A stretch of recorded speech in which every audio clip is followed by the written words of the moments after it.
बिस्मिल्लाहिर्रहमानिर्रहीम। अस्सलामु अलैकुम वरहमतुल्लाहि वबरकातुहू।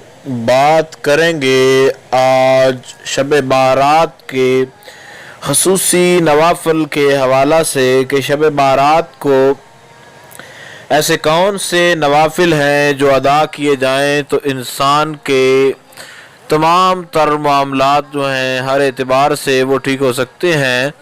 इंसान जो भी दुआ करे वो भी उसकी कबूल हो और पूरा साल घर के अंदर अमन और खुशियाँ और सुकून जो है और दौलत इन चीज़ों की जो है बेपनाह अल्लाह रब्बुल जलाल की तरफ से बरकत जो है वो मैसर आए।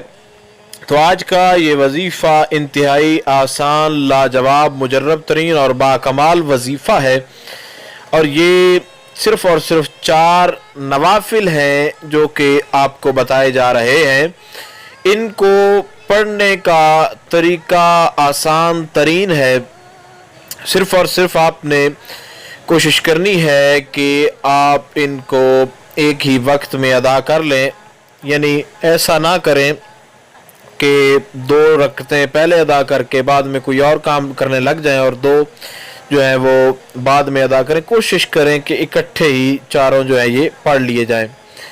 सबसे पहले आपने जब शब बारात नमाज इशा आपने अदा कर लेनी है तो आपने 15 शाबान की रात को आपने सबसे पहले आपने नियत करनी है 2 नफलों की। 2 करके पढ़ने हैं, पहले 2 पढ़ने हैं उसके बाद फिर 2 पढ़ने हैं, यानी ये 2 करके पढ़ने हैं और 4 ये नफल हो जाएंगे।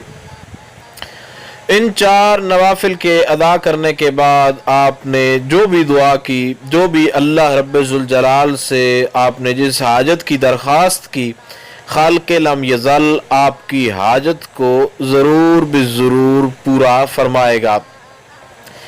आपने करना ये है कि जब आपने 2 रकातें जो है वो उनकी नियत करनी है पहले, तो आपने सूरह फातिहा शरीफ के पढ़ने के बाद 17 मरतबा आपने सूरह इखलास शरीफ पढ़नी है पहली रकात के अंदर, और इसी तरीके के साथ आपने दूसरी रकात के अंदर भी 17 मरतबा आपने सूरह इखलास शरीफ जो है उसको अदा करना है। तो इस तरीके के साथ आपने कुल 4 रकातें जो हैं वो अदा करनी है। पहले 2 नफल उनमें 17 मरतबा और दूसरे फिर 2 नफल आपने पढ़ने हैं उनमें 17 मरतबा सूरह इखलास शरीफ। 4 नवाफिल आपने पढ़ने हैं और चारों के अंदर आपने जो है सूरह इखलास शरीफ जो है उसको 17 मरतबा पढ़ना है। और उसके बाद आपने जब दुआ करनी है तो आपने या मुजीबो या मुजीबो या मुजीबो अल्लाह रब्बुल जलाल का ये इसमें गिरामी या मुजीबो जो है इसको आपने सिर्फ और सिर्फ आपने 111 मरतबा पढ़ना है।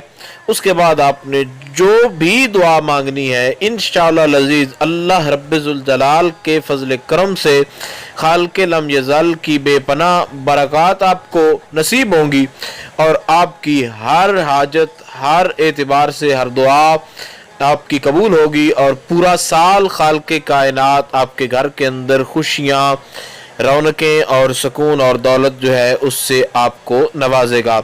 उम्मीद की जा सकती है मुख्तसर तरीन अल्फाज के अंदर जो गाइडलाइन आपको बताई गई है उसकी आपको समझ आ गई होगी। फिर भी अगर आपका कोई सवाल से सवाल हो, आप लोग कुछ पूछना चाह रहे हो तो आप लोग कमेंट्स कर सकते हैं।